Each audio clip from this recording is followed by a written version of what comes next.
Boréalo tout le monde, bienvenue dans ce 8e épisode du balado Faut en parler, où je râle de la sauce sur les absurdités du monde animal que je trouve tellement fucké que j'ai décidé qu'il faut en parler. J'espère que vous aimez la gastéropodonomie française, parce qu'aujourd'hui, on parle d'escargots. L'escargot, c'est un de ces animaux-là qui sont comme corrects dans plein d'affaires, mais qui sont bons dans rien. Eux autres, juste le fait d'exister sur une période de temps supérieure à l'espérance d'une vie d'un cône orange à Montréal, c'est quand même une réussite. L'escargot, c'est aussi une espèce que quand tu te poses pas de questions, il a l'air tout à fait normal, mais quand tu commences à l'analyser un petit peu, tu te rends compte qu'il est quand même weird en estifie. Partons donc, sans plus tarder, à la découverte de ce gastéropode. En passant, juste avant, on se rappelle que l'étymologie de ce genre de mot-là, ça a l'air bien plus compliqué que ce que c'est vraiment, hein? Gastéropode, ça veut dire ventre-pied. Voilà. Vive la taxonomie, encore une fois. Vous le savez-tu, vous autres, si ça existe comme métier, nommeur d'animaux? Il me semble que ça n'a pas l'air si difficile que ça, je pourrais peut-être postuler éventuellement. Cui, cui, cui, cui, cui. Faut en parler avec Mathieu Chalet. Cui, cui. Miaou. Yes, sir, Miller. Rabbit, rabbit. La pontue. Ouf, ouf.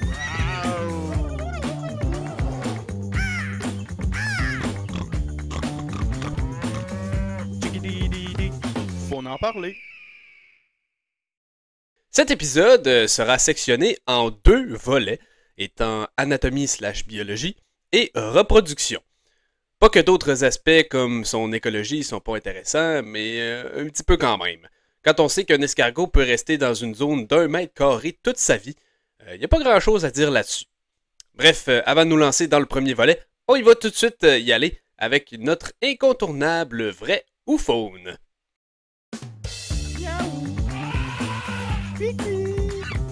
Vrai ou faune?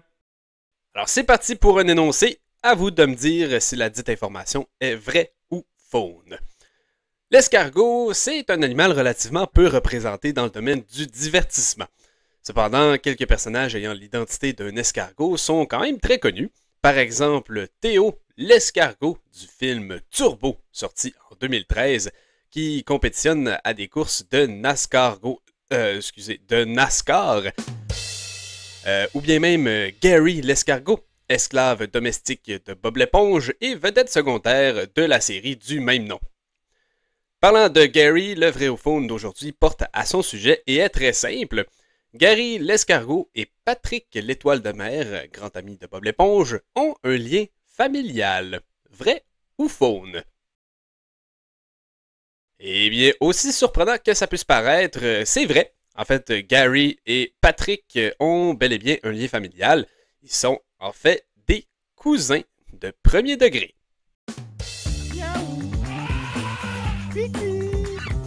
Vrai ou faune? Alors, lançons-nous maintenant dans l'univers anatomique de l'escargot, bien plus farfelu que ce que l'on pourrait s'imaginer au départ. Premièrement, on l'appelle escargot, car il possède un cargo sur son dos, une coquille qui, contrairement au Bernard l'ermite, fait partie intégrante du corps de l'escargot, qu'il a construit au fil de sa courte existence avec le calcium qu'il trouve dans la végétation qu'il consomme. C'est un cas qui vaut la peine d'être étudié par les autres animaux, car sa coquille lui est très utile pour se protéger des dangers environnants. Après avoir appris ça, je me dis que moi aussi j'aimerais peut-être ça être un escargot. Pas parce qu'ils ont une belle coquille super cool sur le dos, mais plus parce qu'ils ont une courte existence. Ensuite, ils possèdent un genre de corps mou bizarre avec 2 paires de tentacules ou la tête, puis un seul gros crise de pied gluant. Pour ceux qui se demandaient pourquoi les escargots sont aussi lents, ben c'est parce qu'ils ont juste un pied. T'sais, avec 2, ça irait quand même déjà mieux. Alors, la première paire de tentacules porte les yeux, et la deuxième sert à toucher et à détecter les odeurs. Fait surprenant, les escargots sont dépourvus d'ouïe. Ils sont donc obligés de refuser tout ce qu'ils se font demander. Plus sérieusement, le toucher et l'odorat sont les deux meilleurs sens de l'escargot, leur vue et leur goût étant pas si bons que ça. Même s'ils sont pas capables d'entendre, par contre, les escargots vont tout de même produire des sons, apparemment un genre de petit son aigu bizarre qui ressemble à un cri d'agonie pendant qu'ils se font manger, par exemple. Par la suite, les escargots vont se déplacer en sécrétant un mucus lubrifiant, puis en contractant et décontractant leurs gros pieds de mollusques, réduisant la friction et améliorant l'adhérence sur les surfaces, incluant les surfaces verticales. Étant plus familier avec le gros pied de l'escargot, je me demande un peu maintenant pourquoi Tarantino n'a pas fait de film sur cette espèce. Bref, les escargots ont finalement une bouche assez rock'n'roll pour consommer leur nourriture, équipée d'une langue spéciale qu'on appelle radula. Cette dernière possède entre 1500 et 2500 fucking dents pour broyer les feuilles puis les brins d'herbe qu'ils vont manger. Bon, je sais pas pour vous autres, mais je trouve ça un petit peu intense, non? 2500 dents. Je pense que radula avec une cinquantaine de dents, voire 100 max, ce serait tout aussi efficace. En tout et partout, donc, les escargots ont un physique plutôt unique qu'il ne faut pas confondre quand même avec celui des limaces. Parce que oui, on pense souvent que la limace, c'est juste un escargot pas de coquille, mais c'est pas le cas. Ce sont vraiment deux animaux bien distincts. Alors, certaines différences clés incluent bien sûr l'absence de coquille chez la limace, mais aussi la présence d'un orifice respiratoire sur le flanc du corps de cette dernière, qu'on appelle le pneumostome, et qui rend d'ailleurs la respiration très inefficace, à un tel point que la limace est considérablement plus lente que l'escargot. Sa vitesse peut en effet être jusqu'à la hauteur de 20 fois moins supérieure que son cousin mollusque. Ça veut dire que si un escargot dépasse une limace, c'est l'équivalent de se faire dépasser sur l'autoroute par Kevin dans sa Civic montée qui roule à 1,7 fois la vitesse du son. Alors si ça vous arrive, vous aurez de quoi faire la glimace.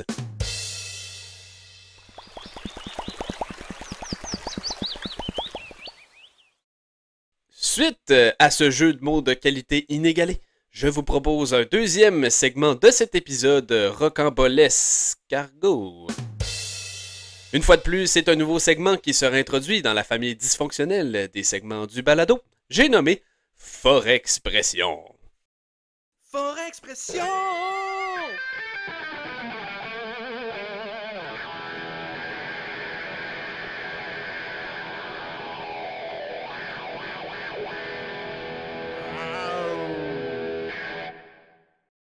Comme son ingénieux nom l'indique, ce segment aura pour thème une expression, mais pas n'importe laquelle. Ce sera en effet une expression que j'ai créée de toutes pièces. Une invention, dis-je, faisant référence à l'animal thème de l'épisode. Alors, un petit peu de contexte avant tout. L'autre jour, je marchais sur le trottoir en revenant de ma séance hebdomadaire de yoga chinois, qui est en fait une technique d'art martial complexe où l'on évacue des pinottes par notre anus afin d'intimider notre adversaire. Mais j'ai croisé dans le gazon, sur le bord du chemin, un petit escargot bien cute qui mangeait ses feuilles bien tranquillement. Puis là, je me suis mis à le regarder. Je sais pas pourquoi, je me sentais fasciné par ce minuscule être vivant avec lequel je partage mon oxygène. J'ai dû rester quand même un bon 2-3 minutes à rester là, puis à le fixer. J'ai quand même zone out un peu, là, et soudainement, sorti de nulle part, il y a une grosse crise de corneille qui atterrit juste à côté de l'escargot, puis qui le mange tout rond avant de se renvoler comme si elle venait pas juste de trucider mon nouvel ami. Bon, j'ai fait un méchant saut pour vrai, là. Ça m'a sorti bien raide de la lune. Et c'est pourquoi aujourd'hui, je vous propose la nouvelle expression « rip l'escargot », qui est utilisée pour reconnaître un moment qui est survenu sans aucun préavis pour nous sortir de la lune ou de notre concentration. Je vous donne un exemple. Quand t'écoutes un film chez vous le soir, puis que t'es sur le bord de t'endormir, et que tout d'un coup, ton voisin défonce ta fenêtre de salon avec ses 250 livres de pot de vie pour se cacher des policiers qui sont venus inspecter sa maison, après une plainte de son voisin d'en face, qui trouvait que ça sentait juste un petit peu trop le beurre de pinot et le chien mouillé devant chez eux chaque samedi après-midi. Mais là, vous allez maintenant pouvoir dire, dans toute votre incrédulité face à cette situation, « Hey, rip l'escargot, toi chose! » Forexpression!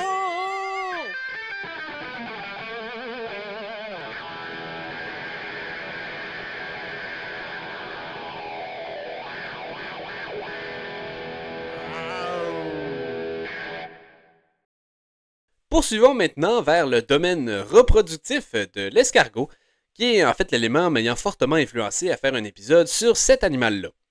Déjà, il faut savoir que les escargots sont hermaphrodites, ce qui signifie que chaque individu possède des organes reproducteurs mâles et femelles. Cependant, ils ne peuvent pas s'auto-féconder, donc ils doivent s'accoupler avec un autre escargot quand même. Le processus est assez particulier et, par manque de meilleurs mots, calissement long, pouvant s'étendre sur une durée de 12 heures. Pour s'accoupler, les deux escargots s'élancent l'un vers l'autre et procèdent à leur empalement mutuel avec des aiguillons spécialisés appelés dards de l'amour, qu'ils enfoncent dans la chair de l'autre. Bon, pas besoin de le faire à un endroit spécifique, ils ont juste à se piquer à répétition, puisque ces dards servent en fait à propager des hormones spéciales qui stimulent les organes génitaux féminins, augmentant de ce fait les chances de survie des spermatozoïdes, qui sont par la suite échangés au cours d'un accouplement standard entre les deux individus après leur combat d'escrime phallique. Par la suite, les œufs sont pondus et le reste du cycle de reproduction se déroule de manière relativement normale. Voilà, je trouve personnellement que ça pourrait faire un bon film 3X pour les personnes fuckées dans la tête qui aimeraient bien voir ça. J'ai même trouvé un nom, j'appellerais ça Fescargot. J'aimerais aussi faire mention spéciale à la limace, qui elle aussi détient une pratique assez bizarre lors de l'accouplement, bien que peu commune. En effet, la limace, qui est également hermaphrodite, se reproduit elle aussi avec une autre limace habituellement. Il arrive parfois que, après l'acte, les deux pénis restent coincés, entrelacés autour d'eux-mêmes. À ce moment-ci, les deux limaces auront donc recours à ce qu'on appelle l'apophallation, c'est-à-dire l'un des individus qui va ronger ou manger son propre pénis ou celui de leur partenaire afin de se libérer de cette emprise. Voilà, je pense que j'ai rien besoin de dire de plus.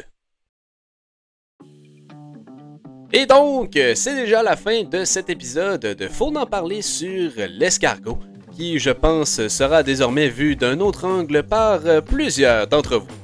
Sachez tout de même que malgré tout ce que je viens de vous dire, il y a quand même des personnes qui vont les cuisiner et les gober tout rond. Faut le vouloir, pareil. Alors sur ce, on se donne rendez-vous la semaine prochaine pour un nouvel épisode qui aura pour thème un animal qui ressemble à quand un apiculteur fait savoir à son collègue qu'il s'est trompé de ruche. Bye là! Miaou. Yes, sir, Miller. Rabbit, rabbit. La pontue. Ouf, ouf.